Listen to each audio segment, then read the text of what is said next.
अच्छा, तो आज हम मुग़लिया सल्तनत को एक औरत के नज़रिए से देखेंगे और बिलख़ुसूसन एक शहज़ादी के नज़रिए से। अब मैंने अपनी कुछ पिछली वीडियोज़ में गुलबदन की बात की है। मैंने आपको बताया कि गुलबदन जो कि बाबर की बेटी थी, उसने आगे जाके हुमायूँनामा लिखा अकबर के कहने पे। और उस हुमायूँनामे की ख़ासियत ये है कि उसमें गुलबदन मुग़लिया सल्तनत के मुग़लिया कोर्ट के जो आम दिन होते हैं, छोटी-छोटी बातें होती हैं, वो भी लिखती है। और उसकी लिखाई बिल्कुल बनावटी नहीं होती और बहुत मज़े-मज़े के छोटे-छोटे किस्से वाक़यात मिलते हैं हमें उससे। तो आज मैं आपको गुलबदन की लिखाई से, हुमायूँनामा से 3 मुख्तलिफ़ छोटी-छोटी कहानियाँ सुनाऊँगी और आप मुझे बताइएगा वीडियो के एंड पे कि आपको सबसे ज़्यादा अच्छी कहानी कौन-सी लगी। मुझे डेफ़िनेटली आखिरी वाली सबसे ज़्यादा पसंद है, वो काफ़ी दिलचस्प है। अस्सलाम वालेकुम, मेरा नाम है मिशा और खुशामदीद तारीखी टेल्स में। अगर आप हमारे चैनल को सपोर्ट करना चाहते हैं, अगर आप चाहते हैं कि हम ये काम करते रहें, तो इसके मुख्तलिफ़ तरीके हैं। आप पेट्रियन पे जाके हमारे एक पेड मेंबर बन सकते हैं या आप इस यूट्यूब चैनल के एक पेड मेंबर बन सकते हैं। इसका लिंक डिस्क्रिप्शन बॉक्स में भी दूँगी मैं और यहाँ ऊपर भी लगा दूँगी। और साथ ही साथ आप अगर चाहें पाकिस्तान में हैं तो आप स्क्रीन पे दिए गए नंबर्स के ऊपर भी हमारी मदद कर सकते हैं। इसके अलावा आप लाइक, शेयर, सब्सक्राइब, कमेंट कीजिए, उससे भी बहुत मदद होती है। और हमेशा की तरह अगर आप इस वीडियो को इंग्लिश में देखना चाहते हैं तो हमारे दूसरे चैनल पे अपलोड हुई हुई होगी। और अगर आप जानना चाहते हैं कि मुझे अपनी मालूमात कहाँ से मिली, इसके क्या ज़राए हैं, किन लोगों के कामों के ऊपर से मैं बेस कर रही हूँ अपनी रिसर्च, तो वो सारी सोर्सेज हमेशा की तरह डिस्क्रिप्शन बॉक्स में दी गई हैं और आप वहाँ जाके देख सकते हैं। शुक्रिया। गुलबदन बेगम असल में बहुत छोटी होती हैं जब बाबर की मौत वाक़ई होती है। वो तकरीबन 8 साल की होती हैं, तो उनको ज़ाहिर बात है बहुत थोड़ी-थोड़ी चीज़ें याद हैं उस दौर की, लेकिन वो अपनी लिखाई करते हुए वो वहाँ पे जो लोग मौजूद हैं, मुख्तलिफ़ औरतें कोर्ट में या मुख्तलिफ़ लोगों से किस्से कहानियाँ सुन के फिर बाबर के बारे में जो वाक़यात लिखती हैं वो लिखती हैं। तो काफ़ी तारीख़दानों का ये मानना है कि वो काफ़ी एक्यूरेट लिखती हैं वाक़यात, क्योंकि उन्होंने मुख्तलिफ़ जगहों से पता किया होता है और सेम कहानी जब उन्हें पता चलती है हर जगह से, तो फिर उसको लिखती हैं। अब बाबर की कहानी, उसकी मौत की कहानी जब वो लिखती हैं तो वो ये बताती हैं कि ये एक किस्म की कुर्बानी की कहानी है। हुमायूँ जब सिर्फ 22 ईयर्स का होता है तो हुमायूँ बहुत बुरी तरह बीमार हो जाता है और हुमायूँ की बीमारी इस हद तक बढ़ जाती है कि उसकी जान को ख़तरा होता है और बाबर ये चीज़ बर्दाश्त नहीं कर पा रहा होता, उसके दिल पे जाके लग रही होती है बात। तो कि गुलबदन बेगम अपनी लिखाई में ये बताती हैं कि बाबर तकरीबन 4 दिनों के लिए हुमायूँ के बिस्तर के इर्द-गिर्द चक्कर काटता रहता है और वो खुदा से दुआ करता रहता है कि आप इसकी जान बचा दें, मेरी ले लें इसके बदले, बेशक आप इसको सेहत तंदुरुस्ती दे दें, मेरी ज़िंदगी भी इसको लगा दें। तो गुलबदन की लिखाई के हिसाब से हम देखें तो उनका ये कहना होता है कि बाबर की ये दुआएं सुनी गईं और कुछ अरसे बाद ही हुमायूँ की सेहत एकदम बेहतर होना शुरू हो गई और बाबर की सेहत एकदम गिरना शुरू हो गई और कुछ अरसे में ही हुमायूँ कम्प्लीटली तंदुरुस्त था और बाबर 47 की उम्र में वफ़ात पा जाता है। तो ये कहानी बेशक थोड़ी दुखी और बेशक थोड़ी सैड है, लेकिन इसे नज़र आता है कि बाबर किस हद तक मोहब्बत करता था अपने बेटे से और किस हद तक उसको था कि ये ज़िंदा रह जाए, मेरी चलो खैर है, मैंने ज़िंदगी जी ली है। और उस ज़माने में लोग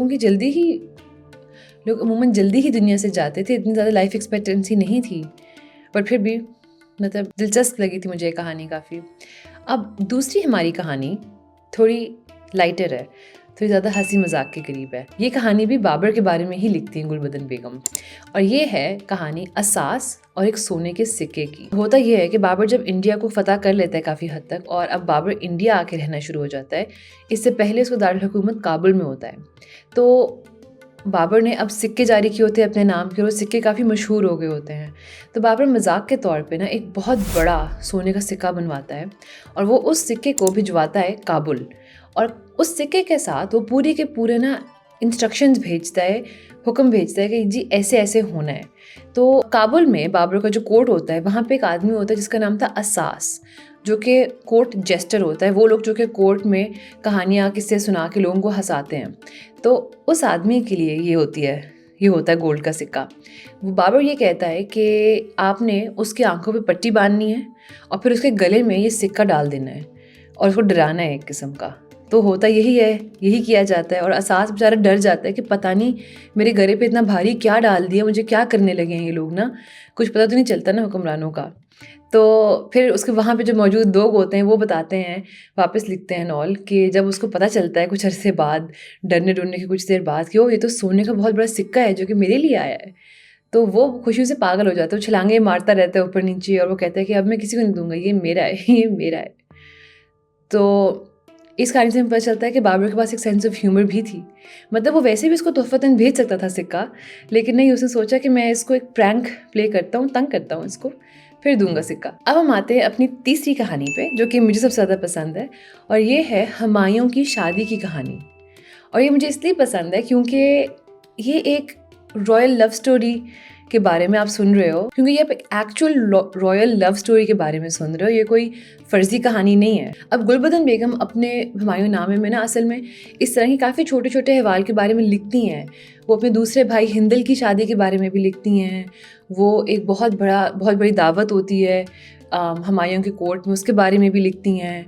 तो अब इसके अंदर वो और भी चीज़ें लिखती हैं, जैसे कि जो मुख्तलिफ़ बेगमात होती हैं वो एक दूसरे से जलती होती हैं कभी कभी, जब बादशाह उनको टेंशन नहीं देता।